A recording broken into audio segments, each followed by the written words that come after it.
Bonjour et bienvenue dans le podcast À demi-mot. Je suis Aurélie Viard, créatrice de Femme à Sutra, l'accompagnement dédié aux femmes qui souhaitent retrouver une vie sur mesure et le plaisir d'être soi. Bienvenue dans cet espace où les mots sont posés sur ce qui fait mal, un espace de tendresse et de compréhension pour ne plus avoir peur de ce qui nous traverse. Du grain de sable dans les rouages, à la montagne infranchissable en passant par le petit caillou dans la chaussure, j'aime traduire ces pensées minérales qui nous plombent le moral.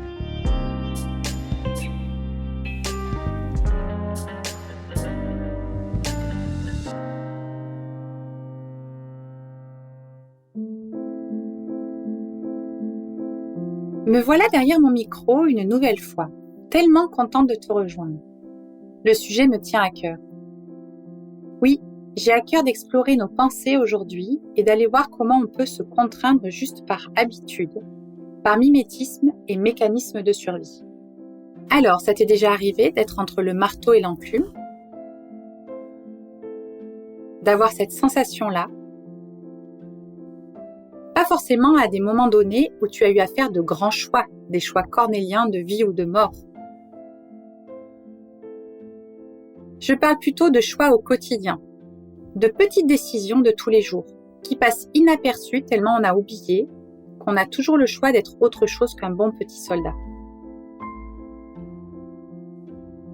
Ce moment où tu es face à tout ce qu'il faut faire et ce que tu dois faire, parce que tu es une adulte, que tu as des responsabilités et des défis à relever. Oui, tu as une vie à réussir, ma grande, et ça va pas se faire tout seul. Tu as fait des choix, il s'agit de les assumer. Si construire son bonheur était un jeu, si c'était facile, ça se saurait quand même.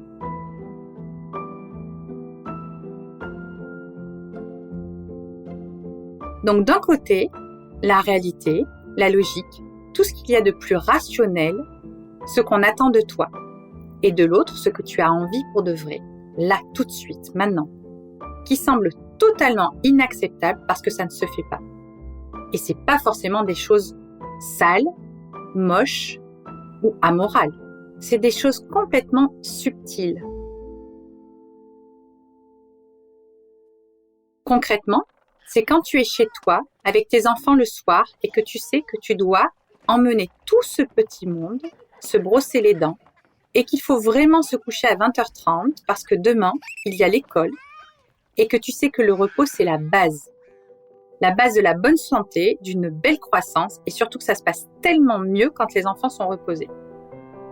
Mais toi, tu as une petite voix qui te dit que tu n'as qu'une envie, c'est de rester scotché au canapé et de scroller ton Instagram ou ton Pinterest, d'oublier tes obligations parentales.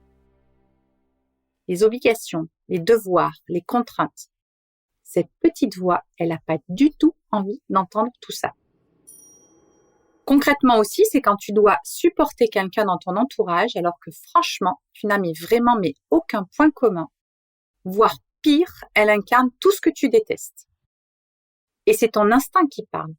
Et c'est pas pour rien qu'on parle de sentir ou pas une personne, c'est viscéral, animal. Mais voilà, toute une ribambelle de paramètres autres que ton instinct doivent être pris en compte parce que ça ne se fait pas. Et déjà, la voix des obligations se lève parlant de ton égoïsme. Et commence des petites voix, des menaces en tout genre. Tu finiras toute seule. La loi du karma te rattrapera. Non mais quand même, tu pourrais penser aux autres. Mais qu'est-ce qu'on va dire? Culpabilité, marchandage et colère. Il s'en passe des choses dans nos têtes. Tu l'auras remarqué, quand tu cogites dans ton coin, c'est comme si plusieurs personnes s'expriment à l'intérieur de toi. Comme s'il y avait de multiples personnalités, avec des avis très divergents parfois. Et le mieux quand tout ce petit monde est d'accord. Sinon, gare à l'épuisement, à la fameuse charge mentale. L'écart colossal entre toi, petit robot qui fait tout ce qu'il faut au quotidien, et tes rêves d'évasion, de tranquillité, de plaisir. Alors ça va parce que depuis le dessin animé Vice Versa, je peux me permettre de parler de ça sans finir dans un asile. D'ailleurs, si tu ne l'as jamais vu, je te le recommande. Trouve-toi une bonne excuse et avec ou sans enfant, regarde-le, c'est pile le sujet. Pour ma part, toutes ces petites voix, je leur donne des petits noms, plus ou moins sympathiques si je trouve qu'elles sont là pour m'aider ou au contraire pour me plomber. Alors attention, elles sont toutes là pour une raison, une bonne raison. Elles ne sont pas là contre toi. Elles ne veulent pas te faire du mal, te pourrir la vie. Elles sont toutes gardiennes de ton histoire et sont apparues à différents moments de ta vie. Et tu peux les libérer en écoutant ce qu'elles ont à te faire passer comme message. Même si elles le font de façon maladroite. Elles prendront alors moins de place. Elles ne se mettront plus au milieu du chemin, te faisant croire que le plaisir, c'est pas pour ta vie, mais pour celle des autres. J'aimerais donc aujourd'hui te présenter Madame Il Faut et Monsieur Je Dois. Madame Il Faut est de nature chétive, une petite souris. Elle est très efficace dans son ouvrage, mais tout le temps sur le qui-vive, comme si elle avait toujours peur d'être prise en faute. Elle ne prend jamais de repos. La plupart du temps, c'est elle qui est à la barre. Dès que tu endosses un rôle, c'est elle qui tient le gouvernail. Et elle a grandi comme ça. Elle panique dès que tu te rebelles, dès que la robotique ne te suffit pas et que l'envie d'être pleinement toi pointe le bout de son nez.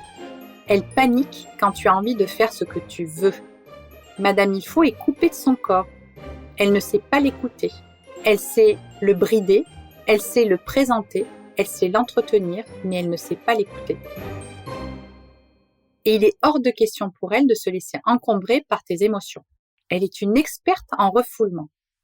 Et comme tout le reste, elle le fait à la perfection. Elle n'a pas de besoin ni d'envie. Elle a des obligations, des comptes à rendre, un idéal à atteindre. La seule chose qu'elle écoute, c'est les règlements, la loi, les injonctions diverses et variées. Quand elle n'est pas entendue, c'est elle, tu sais, qui te fait mal à la tête ou mal au dos. Les seules voix qu'elle écoute, ce sont celles qui lui assurent de plaire à son entourage, à la société, d'être la bonne personne. Son envie au fond, et ça depuis toute petite, depuis bien avant l'école, c'est d'être unique et la préférée.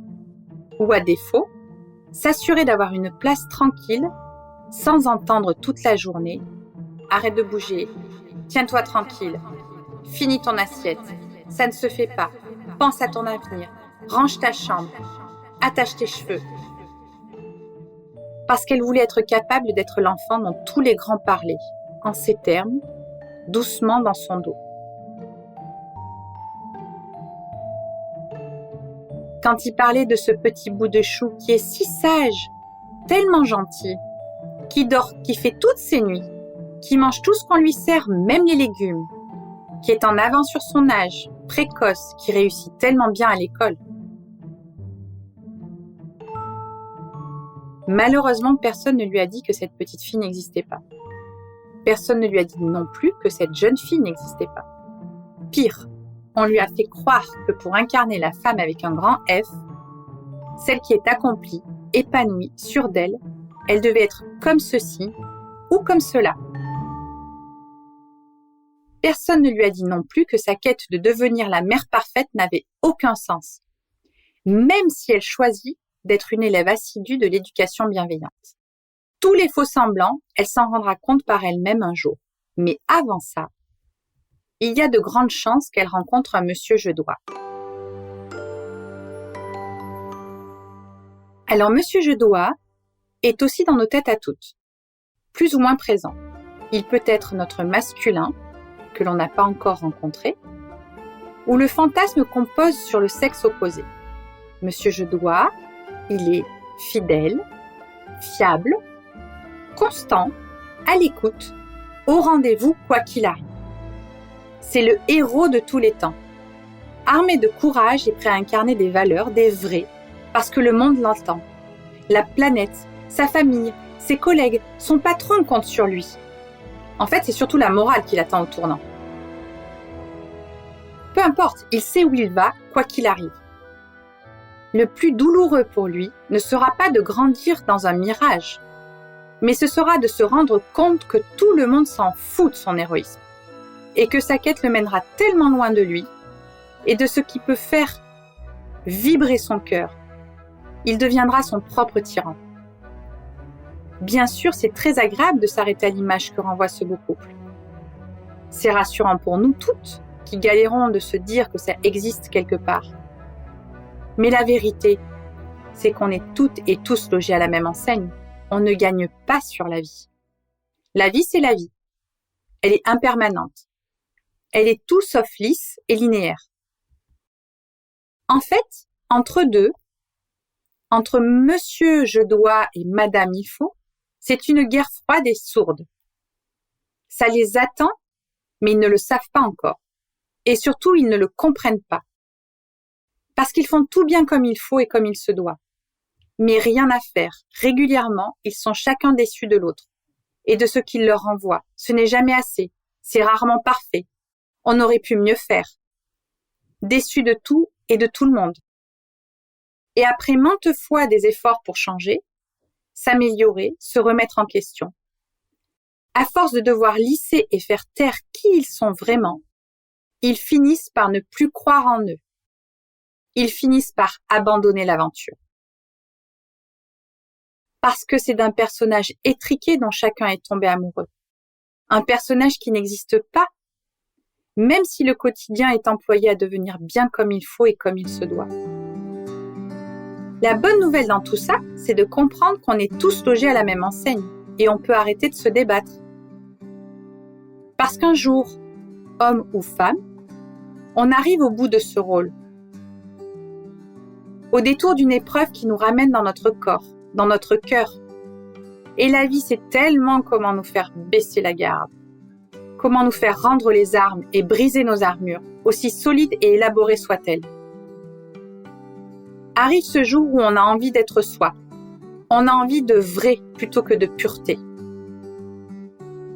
Après la plus grosse épreuve de notre vie, qu'un jour on verra comme un cadeau, on a juste envie d'être soi. Et si une première chute ne suffit pas, il y en aura une autre qui obligera bien, tôt ou tard, Madame il faut et Monsieur je dois, à abdiquer et à retourner à une place plus juste. Arrive enfin un temps où Madame il faut se met au service de prendre soin de toutes ses parts blessées. Sa priorité n'est plus de plaire et de répondre à des attentes, mais bel et bien de construire sa vie comme elle l'entend. Arrive enfin un temps où Monsieur il doit se connectera sans peur de blesser, sans envie de conquête, à ses envies profondes, sans jugement et tranquillement. Alors commencera une véritable histoire d'amour, unique et chaotique, vivante et vibrante. C'est vraiment l'union que je vous souhaite avec vous-même, un couple intérieur apaisé et vrai, bien avant de trouver un couple spirituel et parfait.